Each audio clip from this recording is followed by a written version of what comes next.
The following is a special presentation of Tony Kurre Radio. Want the real story behind the sound bites and headlines? Let's find the facts. Remember, it's not a conspiracy theory if it's the truth. You are not paranoid or confused. You just need to know. Hey everybody, Kip Kiefer on the road today. This is a little bit of a makeshift setup, but hopefully you can hear and see me adequately here on TKR. Always glad to be with you each and every week as we give you a Monday morning report on everything that's kind of captured our fancy imagination, whatever incensed us.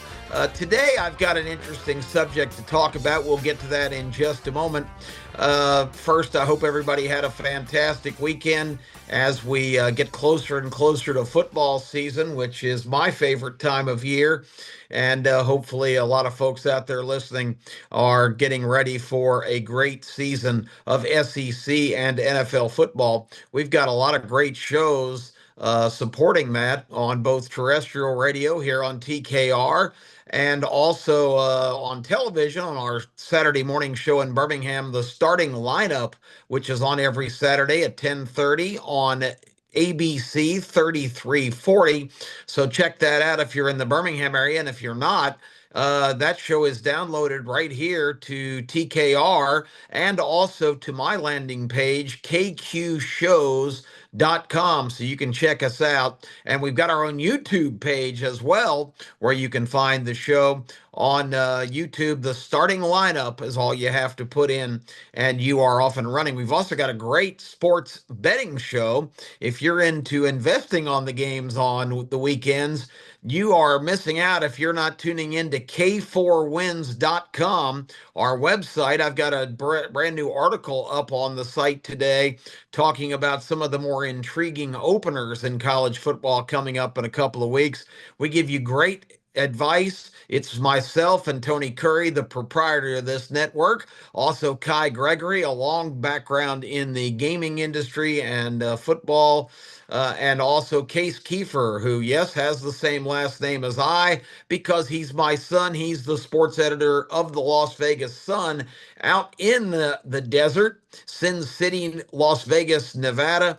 And he joins us. He's one of the foremost experts on different aspects of sports investing and brings a lot to the show every week. So that's a fantastic show. If you have inclinations in that area, check us out, k4wins.com. And I'm also on local radio twice a week right here in Birmingham. I'm not in Birmingham today. Actually, I'm coming to you from Atlanta, the suburbs of Alpharetta, Georgia. Have some things going on here today and tonight, and looking forward to that. But in Birmingham, you can catch us on JOX 94.5 on Saturday mornings at 8 o'clock for Game Time. It's been Kip Kiefer and the legend from the Paul Feinbaum Show recently. And we also will be debuting our Sunday show for the 9th season. Kip Kiefer, the First Lady of the SEC, Terry Quillian, and we team up on Sunday mornings, 9 o'clock, with The Morning After, which is a great show. It gives everybody a chance to react to everything they saw on the field on Saturday. So with all of that shameless promotion out of the way, all things, by the way, we're within the theme, all things that you need to know. So let's get to the subject matter today. I'm a little incensed. No, I'm just going to, incensed is a too nice word. I'm pissed off. The more I read about what's happening in California, of course, California in its totality is an absolute dumpster fire with the worst leadership on earth in probably the most beautiful place in our country. So many breathtaking venues and different great things about California, but the state has been turned into a left-wing cesspool. And what's happening now that's really fired me up is reading more and more about we all know about the LA fires and the terrible devastation it did to the so many of the major communities of Los Angeles.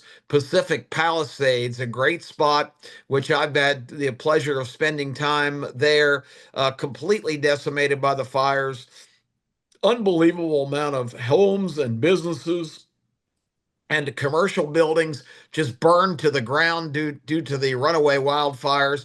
And we've talked about that here on Need to Know before, reasons that that happened and the lack of preparation by the leadership in California, that this is inevitable, just like you're going to have tornadoes and floods in some places, earthquakes in other parts of the world. Fire is a sad fact in California, and there's so many things that can be done to sort of mitigate a lot of that damage.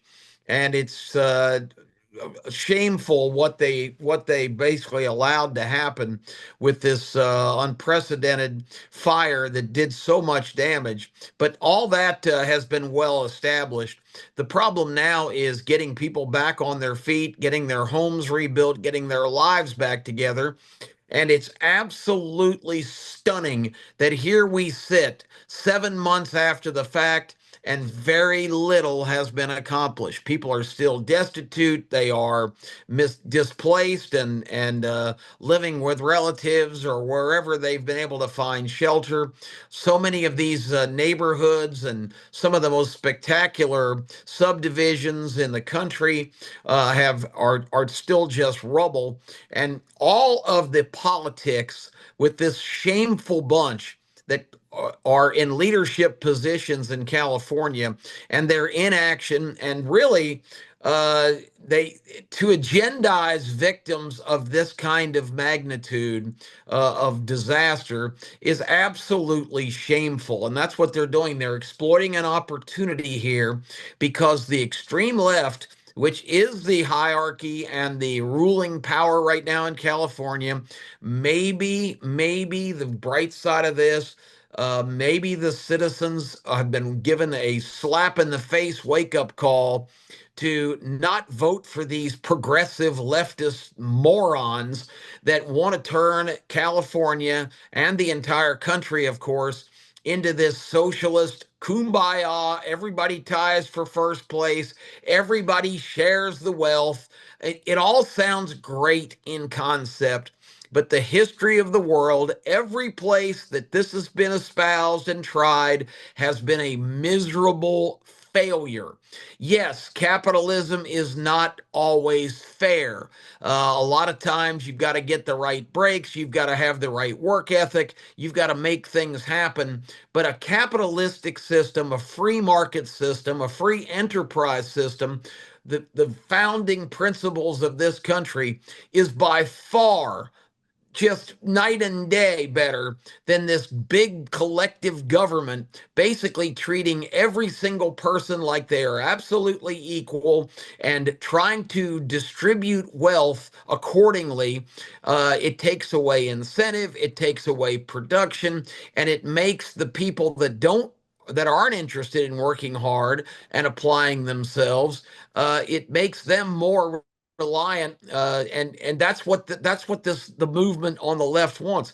They want a citizenry that is totally reliant on government and distribution of needed services and whatnot. But the problem with that is, like Margaret Thatcher, the prime minister of Great Britain for so many years, the Iron Lady, said the problem with socialism is eventually you run out of other people's money to spend. Because in a place like California, as soon as these policies become even more profound, the more and more people bail out. And it happens every day. It's been happening for the last 7 or 8 years in California. People are tired of paying excessive taxes. People are tired of subsidizing homeless drug addicts on the street, watching their cities turn into crime-riddled hellholes. They're getting the hell out of California, and God bless them. It's a smart thing to do.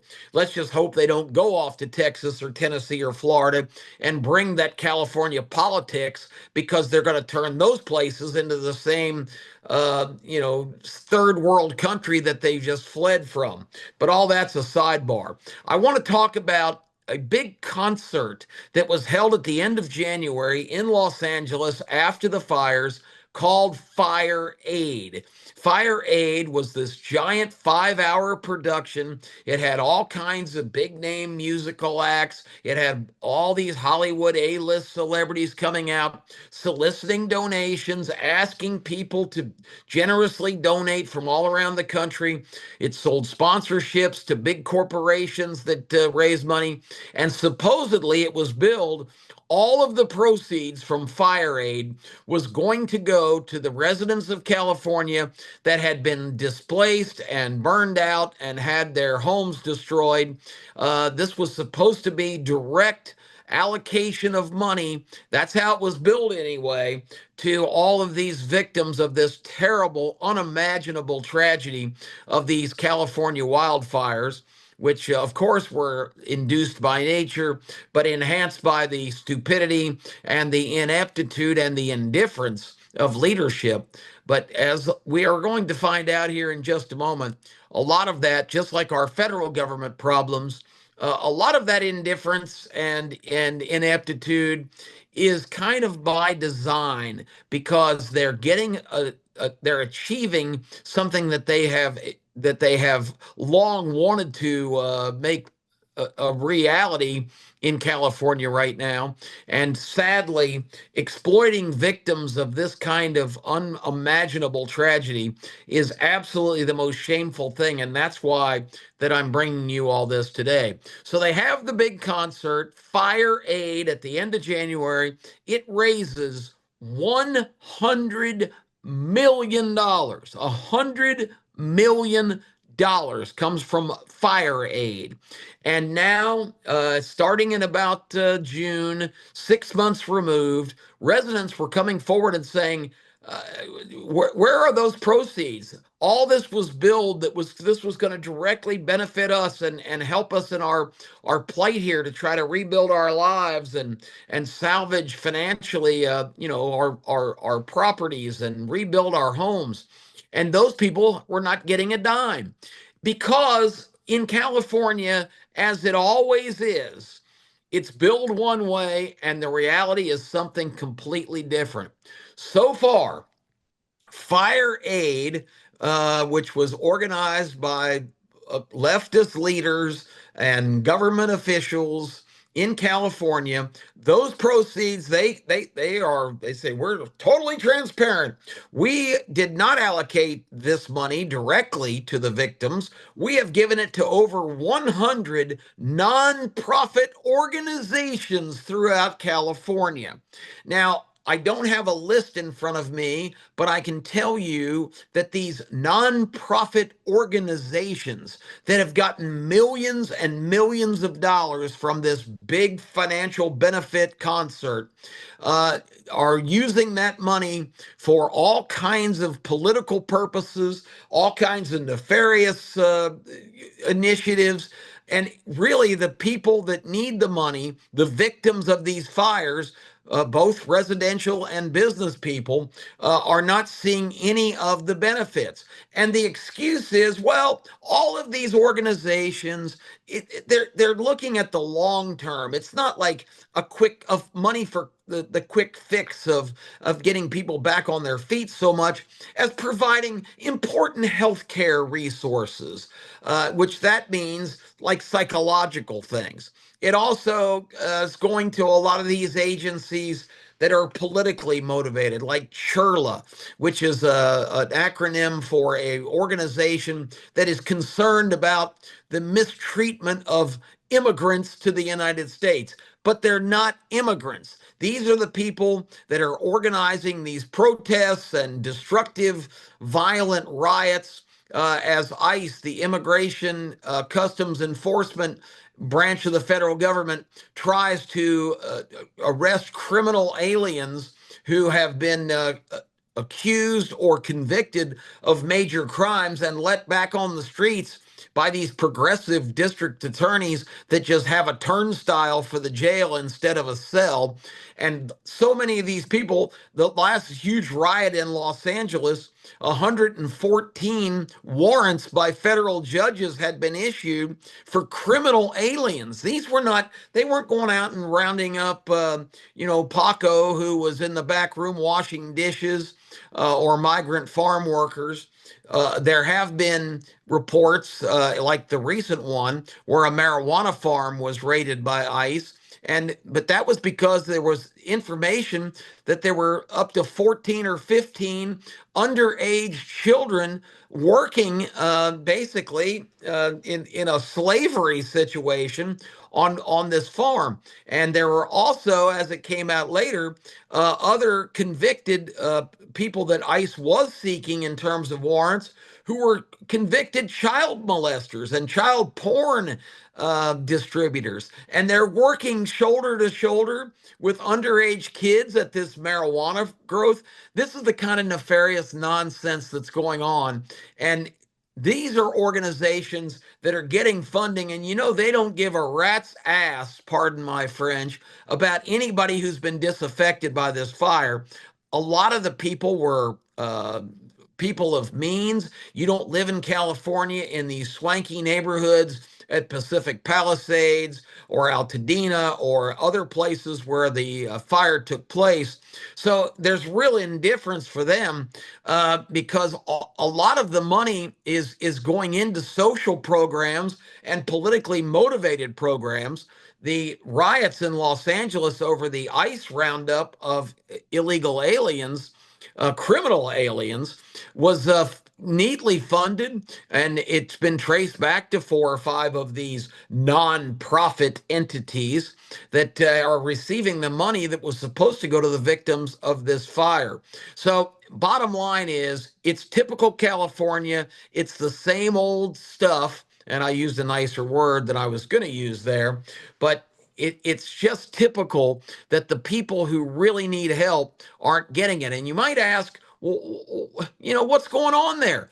If you go and drive around, and I've got some friends in California, and I've got my radio partner, Terry Quillian, who lived just about in the area that was partially affected. She lived just outside of Malibu, but in Westwood Village.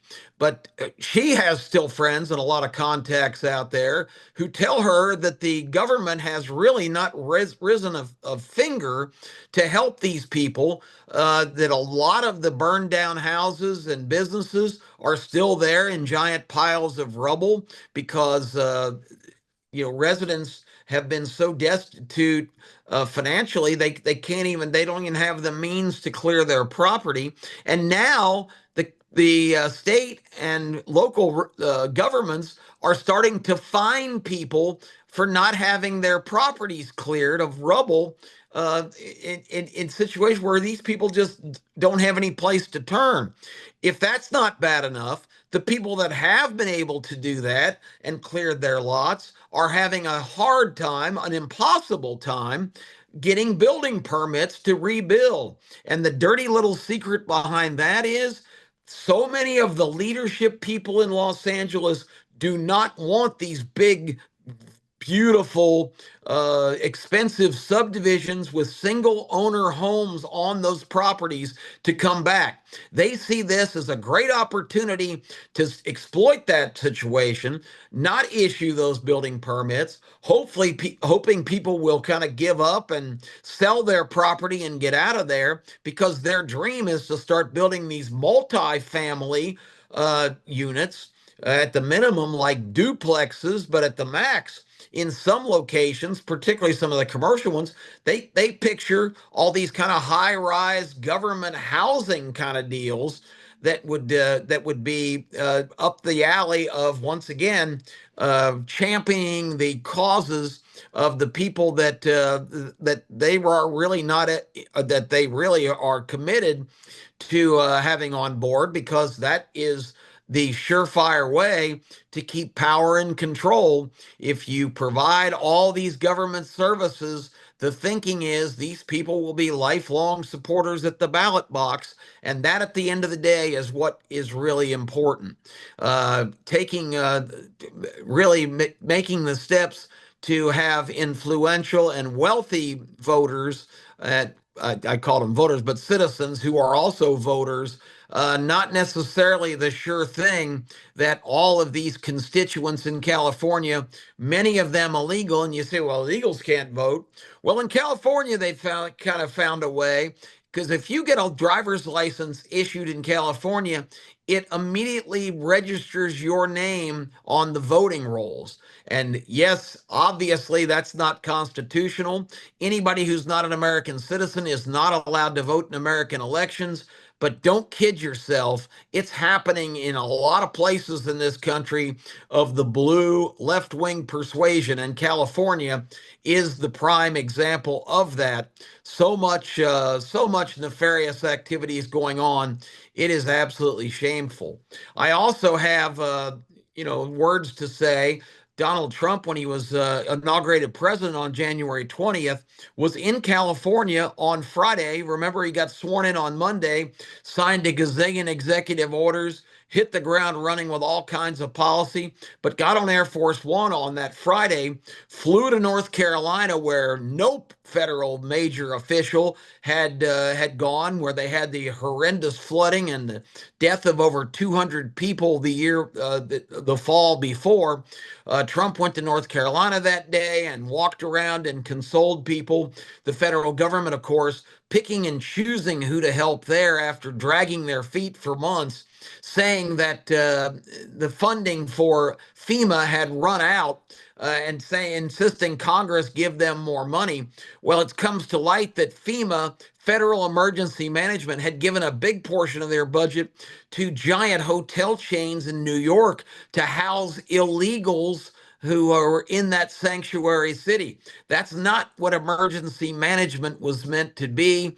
And once again, big government is playing to their constituent base of people they think will be lifelong supporters.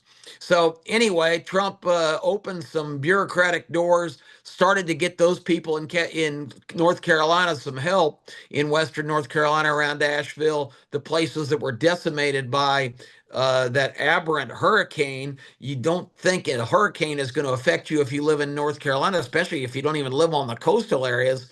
But that storm was a real anomaly, because it hit on the Florida Panhandle, came up through northern Florida into Georgia, back out into the Atlantic, where it reorganized and came back ashore on the coast of the Carolinas, and just dumped unprecedented amounts of rain on Western North Carolina, and literally washed away houses and whole mountains. And it was just an absolute disaster. It's the definition in capital letters of the word disaster. So all that being said, he got on Air Force One later that day and flew to California, and took a helicopter tour of that decimated area. And then remember the sit down with all of the California political officials. Mayor Karen Bass was there, a lot of Congress people. Everybody made nice and talked big, Trump included, saying that, the federal government is ready to go. We're not going to let this linger. And he challenged the leaders in California to get right to work, help people get their lands cleared, get to the rebuilding process, accelerate the just belabored process that always takes forever from a bureaucratic standpoint to get people new building permits and the like. Here we sit 7 months later, after Bass, the mayor, and all these different local leaders and legislators and Congress people all said, we're on board, we're ready to go, we're going to make this expedient as it can be. Well, guess what? It's 7 months later, and not much has happened at all, and people are living a nightmare all over again. The fires and losing everything is bad enough. Now they can't even rebuild their homes on property they own. And if that's not enough, you've got people now, and this is an absolutely true story. I've seen, I've heard accounts, and again, Terry has a lot of friends. If you drive through some of these neighborhoods, on these properties, you see tents and these haphazard kind of encampments. People are starting to like squat on other people's lands. Some have even gone and got driver's licenses with those addresses of those disaffected homeowners on those pieces of property. And according to California law, they can't be removed. If they position themselves there, once again, it's a bureaucratic nightmare just to get them run off your own property. So this thing is festering. It's getting worse. It's an absolute nightmare. Money is being misappropriated. People are being mistreated. And of course, the legacy media is not reporting any of this to anybody. Fox News has done a little bit of coverage. I did want to say that Trump is not completely absolved in this, because he talked that the government, the federal government, was going to take the lead on this. And I got the impression in that press conference that there was going to be tremendous pressure put on people in California. I think Donald Trump has fallen into the trap here of playing the same stupid political games, and really the victims of that are the people that were disaffected and left homeless with everything taken away from them, because it's politically expedient now for Trump to sit back and say, see, this is what I thought was going to happen. I told you in California this was going to occur. But when that kind of thing happens, I think Trump needs to go back to California immediately and say, okay, enough of this. The federal government is seizing control of this situation. We are going to be in charge now, because he has that authority. Of course, every time he tries to use that authority, just like calling in the National Guard in Los Angeles when they were burning cars and throwing projectiles at federal officers, Trump sent the National Guard in to make sure that all of the federal buildings in Los Angeles were protected and to keep the situation from getting out of hand, and was hit with hundreds of legal challenges and everybody in California screaming that he had overstepped his bounds. This is California. He's not allowed to do this. It's got to stop.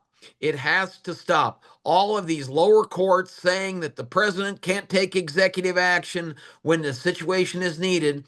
And I'm sure that he's kind of sitting back and going, okay, I'm not going to dabble in California now, because everybody gets all their panties in a wad in this uproar when I do. And I'm going to sit back and watch them hang themselves, because that's what they're doing with their policies, because so many of these people that were some of the most prominent citizens in these disaffected areas are moving out and leaving for good. They're going to sell their property for low value, for next to nothing of what they could have gotten for it before all this. We saw the same thing happen in Maui and Hawaii when they had the terrible fires spawned by a hurricane and down power lines.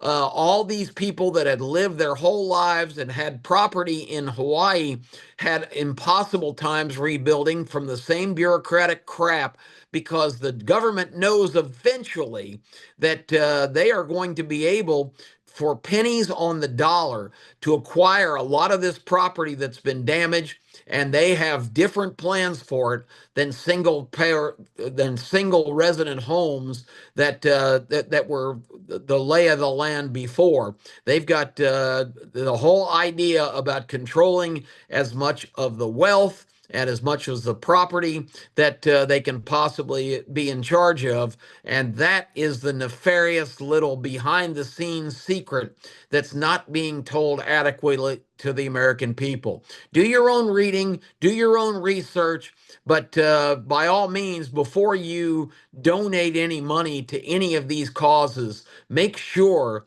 that these are legitimate situations, because so much of the time when Americans, who are the most generous people in world history, Americans give money to causes like no other place on earth.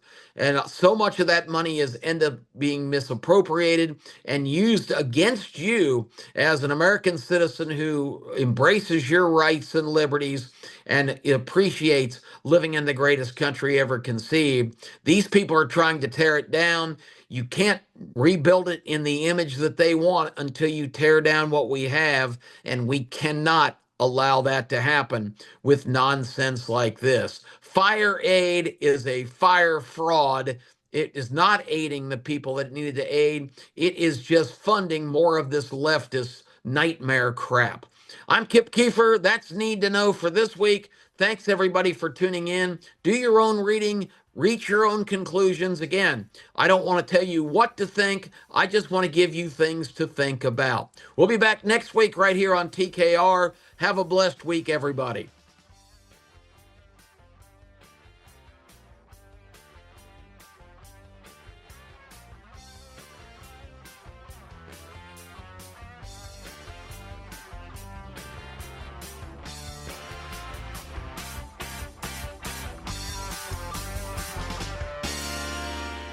This